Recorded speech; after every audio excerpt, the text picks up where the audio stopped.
আসসালামু আলাইকুম। Hello guys, সকলে কেমন আছেন? আশা করি সবাই ভালো আছেন এবং সুস্থ আছেন। প্রিয় দর্শক, ডক্টর ইউনূস স্যার যে আন্তর্জাতিক মানের খেলোয়াড় তা ওনার ইউরোপ সফরে আবারও প্রমাণিত হলো।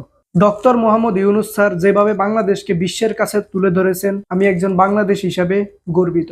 তাই আমি মনে করি ডক্টর ইউনূস স্যারকে জাতির শ্রেষ্ঠ সন্তানদের তালিকায় রাখা উচিত। কিন্তু একটা আফসোসের বিষয় হচ্ছে, আমাদের বাংলাদেশের রাজনীতিবিদরা তাকে কখনোই আন্তর্জাতিকভাবে কাজে লাগাতে পারেনি। ডোনাল্ড ট্রাম্পের অভিষেকের পর সবচেয়ে বড় চুক্তিটি হয়েছে বাংলাদেশের সঙ্গে, চীনের সাথে বন্ধুত্ব, যুক্তরাষ্ট্রের সাথে গ্যাস চুক্তিপত্র।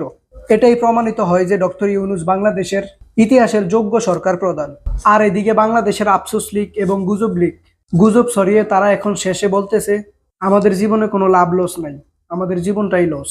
আশা করি সরকারের কর্মের অগ্রগতি ও অর্জন নিয়ে মাস শেষের বিবৃতি ধারাবাহিক হোক।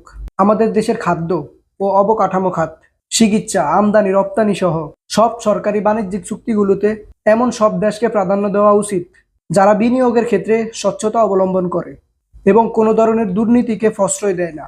যে সকল রাজনৈতিক দলগুলো বর্তমানে বাংলাদেশের সংস্কারে বাধা দেয়, সে সকল রাজনৈতিক দলগুলোর কথা না শুনে কাজ করতে থাকেন। রাজনৈতিক দলগুলো 53 বছর শেষ করেছে, সাথে মানুষ মেরেছে, কিন্তু কোনো উন্নয়ন হয় না।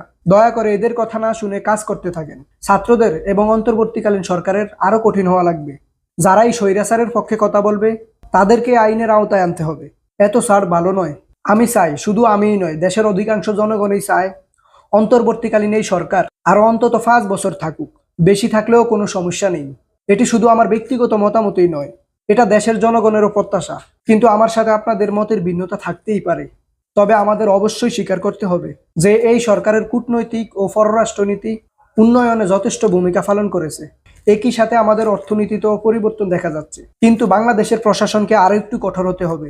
তা না হলে দেশের অভ্যন্তরীণ পরিস্থিতি স্টেবল রাখা একটু কঠিন হয়ে যাবে। আর রাজনৈতিক দলগুলোর সাথে অবশ্যই আমাদের ঐক্য থাকবে, কিন্তু তার মানে এই নয় যে তাদের সকল চাওয়া পাওয়া মেনে নিতে হবে।